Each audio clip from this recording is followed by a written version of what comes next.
આપણા વાસણ ગામના પ્રગતિશીલ ખેડૂત રજનીભાઈનું ખેતર છે. એમણે 3 વેરાયટી આ ખેતરમાં લગાવેલી હતી. એક બિંદુ, આ નામધારીની 7801 અને બીજી આપણી આ જાનકી નામની વેરાયટી છે.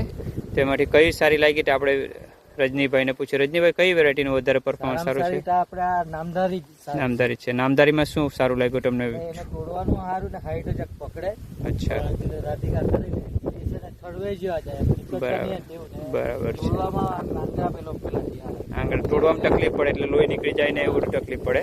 આ નામધારી વાળા બહુ સરળતાથી તૂટતા છે, બરાબર ને? આ ભીંડાની ફ્રૂટની ક્વોલિટીઓ સારી છે ને છોડની ક્વોલિટીઓ સારી. જો અહીંયાથી આ પાછા બીજી વેરાયટી ચાલુ છે, આ જાનકી છે, બરાબર ને?